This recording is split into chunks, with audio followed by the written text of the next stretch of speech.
When I used to hear about rich women, the image that came to mind always felt distant. Luxurious homes, expensive trips, flawless outfits, but no real explanation of what they actually did day to day to sustain that lifestyle. Until I started paying close attention, not to the cars or the handbags, but to the habits, the way they organize themselves, think, act, and most importantly, how they make money work for them, even when they're not putting in effort. What I discovered isn't in self-help books. They're subtle codes, quiet practices, choices that don't get attention on Instagram, but that make a huge difference over time. Today, after applying those habits myself, I can say it clearly.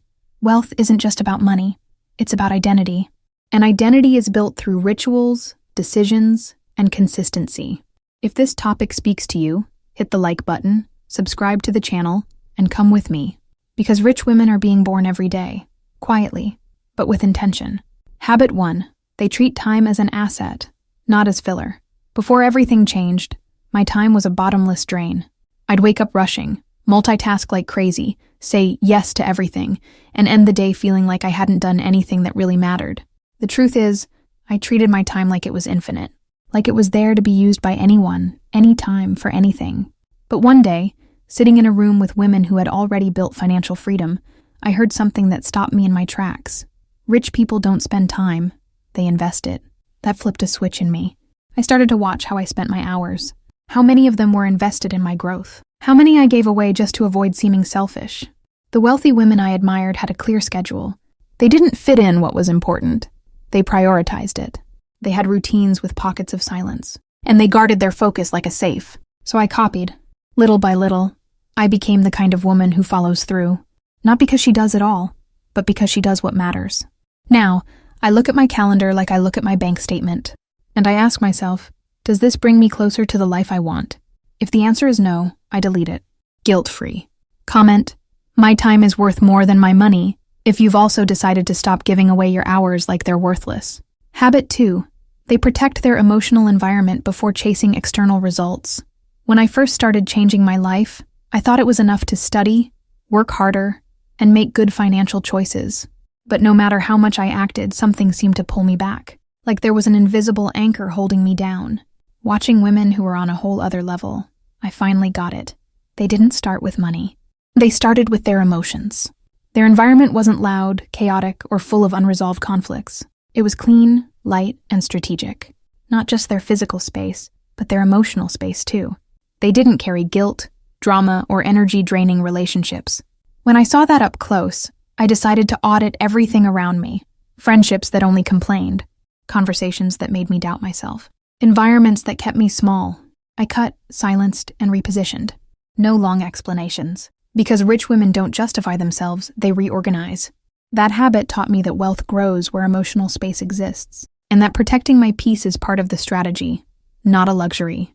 Today, before I think of any external move, I ask, how's my internal environment? If the answer isn't solid, I stop and realign.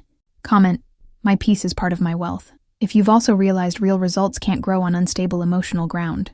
Habit 3. They make money every day, even if it's a small amount. This was one of my biggest mindset shifts. I used to think of money in a rigid way, as something that only came at the end of the month, through a paycheck, or in big chunks, at specific moments. But the rich women I watched had a different approach. They moved money every day, even if just a little, even if just symbolically. They sold something, closed a deal, created a new stream, reused their talents. They didn't wait for the big project to show up. They created daily opportunities. At first I thought that was impossible, but I started small, selling what I didn't use, offering paid help with things I was good at, monetizing skills I'd always treated like hobbies. What changed wasn't just the money, it was my mindset. I started seeing abundance instead of scarcity, feeling autonomy instead of dependence, recognizing myself as a source, not a beggar. Now my logic is simple. Every day it's possible to generate value, and value can and should be monetized, not out of greed, but out of awareness. Comment, I create value and get paid for it. If you've also realized money starts flowing when you stop waiting and start creating. Habit 4. They avoid emotional and financial debt with the same firmness. One thing that struck me while observing truly wealthy women was how they deal with debt.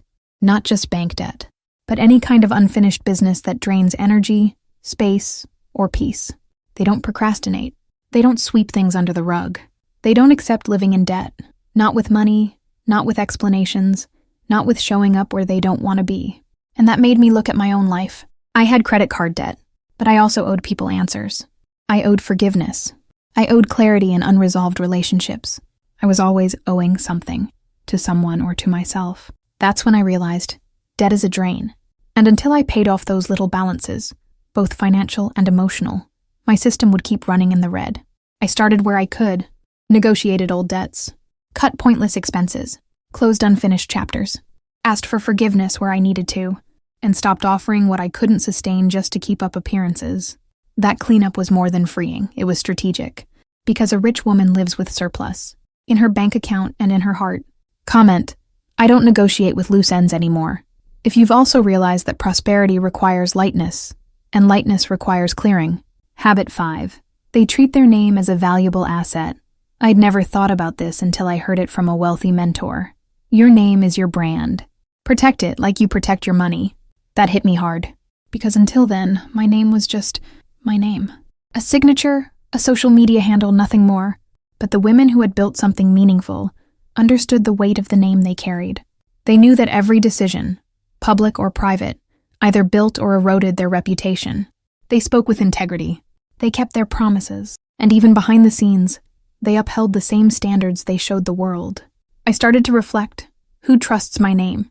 Who would recommend me without hesitation? Does my name open doors or raise eyebrows? It was uncomfortable, but necessary. And that's when I decided my name is my most precious asset, and I will guard it as such. I started saying no to things that could damage my consistency, reinforced my boundaries, refined how I communicate, stopped associating with people who devalue me by proximity. Today, before I make any decision, I ask myself, does this strengthen or weaken the value of my name? And that question guides more than my image. It guides my path. Comment: my name has value and I take care of it. If you've also realized that reputation isn't built in a rush, but it can be lost in a moment. Habit 6. They have brutal clarity about where they're going, and don't get distracted along the way. For a long time, I felt lost. Too many ideas, too many dreams, too many projects started, and almost none finished. Every distraction seemed more interesting than sitting down and sticking to the plan. But the truth is, I didn't even know which plan I was following. Spending time with truly wealthy women, I noticed a subtle but powerful pattern. They all knew exactly what they were building. Not more money, not a better life. They had sharp goals, detailed visions, and more importantly, they knew what wasn't part of that path. They said no easily. They didn't waste time explaining themselves to everyone. They didn't spread themselves thin trying to please everyone. That clarity didn't come from a new planner. It came when I stopped everything and asked myself the simplest, most powerful question. What do I really want to build in the next few years? I answered it with courage. And from there, I started cutting out everything that wasn't part of the answer. That didn't make me cold. It made me focused. And focus is what separates a busy woman from a prosperous one. Comment: I have clarity about what I'm building. If you've also decided to stop getting distracted by what feels urgent and start focusing on what truly matters. Habit 7. They never wait for someone to save them. They lead themselves every single day. I used to wait for someone to pull me out of the hole, for a partner to understand me without me needing to explain, for a mentor to notice me, for an opportunity to rescue me from the average life I was living. That waiting felt comfortable, but it was paralyzing. And worse, it kept me in victim mode. The one who suffers, who does it all alone, who goes unrecognized. But one day it hit me. No one's coming to save me, and that's okay. The women I admired most had one thing in common. They led themselves, even when tired, even without having all the answers. Even when they had every reason to give up, they stood up, made plans, owned their mistakes, adjusted their course. And that taught me something powerful. Waiting for someone to pull you up is handing over your power. Leading yourself is exhausting, but it's freeing. Because only when you take the reins of your life does everything else start to realign around you. These days, I don't catch myself waiting anymore. I act, I listen to myself. And when I fall, I pick myself up, not out of pride, but out of commitment to the woman I'm becoming. Comment: I lead myself even on hard days. If you've also realized there's no wealth without self-responsibility, none of this was easy. It wasn't about waking up one day and deciding to be rich.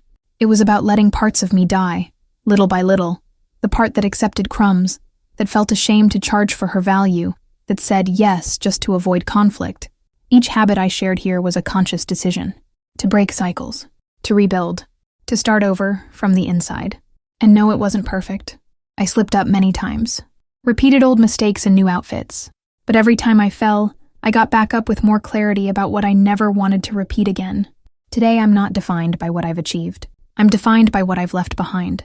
The rush, the need for approval, the fear of being too much for the space I was offered. If you've made it this far, maybe you're already feeling like it's time to break free too. And if that's the case, start small. One habit at a time, one more intentional choice. One new boundary, one firmer no. Because rich women aren't born ready. They're born from the courage of those who choose to build themselves with intention. Comment, I'm under construction, and I'm not turning back. If this video stirred something in you that was already asking for change, and if you haven't liked or subscribed to the channel yet, now's the time. This content deserves to keep reaching you, and others who are ready to reinvent themselves too.